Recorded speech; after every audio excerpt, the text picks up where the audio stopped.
Hi, இன்னைக்கு ஒரு குட்டி மினி பிளாக் தான் பார்க்க போகிறோம். மார்கழி வெள்ளிக்கிழமை நாள். ஸோ இன்றைக்கி நான் எந்திரிச்சதே பார்த்தீங்கன்னா 5:30க்கு தான் எந்திரிச்சேன்.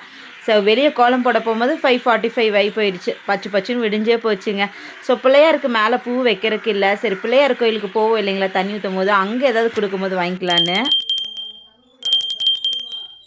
ஸோ சாமியெல்லாம் கும்பிட்டு வந்துட்டு பிள்ளையார்கிட்டேருந்து ரோஸ் கிடச்சிச்சு. எனக்கு ஒன்று, குட்டி பிள்ளையாருக்கு ஒன்று வச்சாச்சு. இங்கே பார்த்தீங்கன்னா ஜாரா குட்டி நமக்காக வெயிட் பண்ணிகிட்ருக்காங்க. வெளியவே நின்றுட்டுருக்கான். எங்கேயும் கேட்டை விட்டெல்லாம் வெளியே போக மாட்டான். ஸோ உள்ளே போடானாங்காட்டிக்கு அவன் கோச்சிக்கிட்டான். ஸோ அவனை சமாதானப்படுத்திட்டு அப்பா ஒரு 11:30க்கு இந்த போண்டா பஜ்ஜி வாங்கிட்டு வந்தாங்க. ஜாராக்கு இந்தாடா குடுறான், சாப்பிட்றான்னா சாப்பிட மாட்டேங்கிறான்.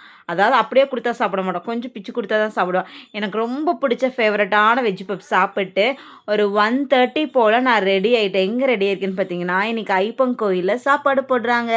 ஸோ அங்கே ஒரு பூஜை இருக்குது. ஒரு வாரத்துக்கு தொடர்ந்து பூஜையும் ஆஃப்டர்நூன் சாப்பாடும் போடுவாங்க.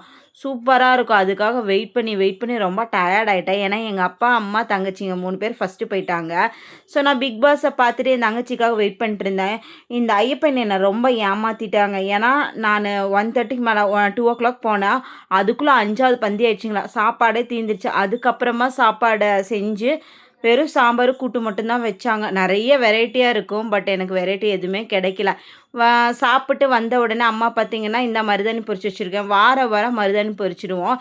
இதுக்கான சீக்ரெட் என்னென்னா, ஹெல்த்தியும் கூட, பிளட் சர்க்குலேஷன் நல்லாயிருக்கும். அது மட்டும் இல்லாமல் கை நல்லாயிருக்கும். இந்த கோனெல்லாம் வைக்கிறக்கை இதை வச்சோம்னா கையில் காசு வரும்னு சொல்லுவாங்க. அதாவது பெரியவங்க சொல்கிறது தான் நான் சொல்கிறேன். இதை வச்சா காசு வரும். அது மட்டும் இல்லாமல் மருதாணி வச்சோம்னா, மருதாணி வந்து ஒரு வரம் கேட்டிருக்குமாம்மா சாமிக்கிட்ட. அதாவது நான் ஒருத்தர் கையில் மருதாணி இருக்கிற வரைக்கும் யமன் வந்து உயிரெடுக்கக்கூடாது அப்படின்ட்டு. அதனால் நிறைய பேர் மருதாணி வைப்பேன்னு சொல்லுவாங்க. அது உண்மையாக பொய்யான்னு தெரில, ஆனால் கதை அதுதான். ஸோ ஈவினிங் பார்த்திங்கன்னா சுண்டல் வந்து நான் ஊற வச்சுருந்தேன். அம்மா வேக வச்சுட்டாங்க. சரி தாளிச்சரில் அம்மாவுக்கு ரொம்ப வேலை கொடுக்க வேண்டாம், கொஞ்சம் வேலையாவது நம்ம செய்யணும் இல்லையா, ரொம்ப சோம்பேறியாக இருக்கக்கூடாதுன்னு சொல்லிட்டு சுண்டலை தாளிச்சிட்டேன். நமக்கு மட்டும் இல்லாமல் ஜாரா குட்டிக்கும் சேர்த்து நான் தாளிச்சிட்டேன். அதாவது அவனுக்கு எண்ணெய் போட்டெல்லாம் தாளிக்க மாட்டோம், அவனுக்கு கொஞ்சம் தனியாக எடுத்து வச்சுருவோம். ஏன்னா அவனுக்கு ரொம்ப பிடிக்கும் இந்த சுண்டல். ஸோ ஈவினிங் ஸ்நாக்ஸாக பார்த்தீங்கன்னா எனக்கு ஒரு பால் சுண்டல் எல்லாத்துக்கும். எங்களுக்கு தாளித்தது ஜாரா குட்டிக்கு தாளிக்காமல் சுண்டல். ஸோ இந்த வீடியோ உங்களுக்கு பிடிச்சிருக்குன்னு நினைக்கிறேன். பிடிச்சிருந்தா லைக் பண்ணிக்கோங்க, மறக்காமல் நம்ம சேனலை சப்ஸ்கிரைப் பண்ணிக்கோங்க. டெய்லி மினி பிளாகாட்ட வரும். நீங்கள் மறக்காமல் சப்போர்ட் பண்ணுங்கள். நம்ம இன்னொரு வீடியோவில் சந்திப்போம். பாய்.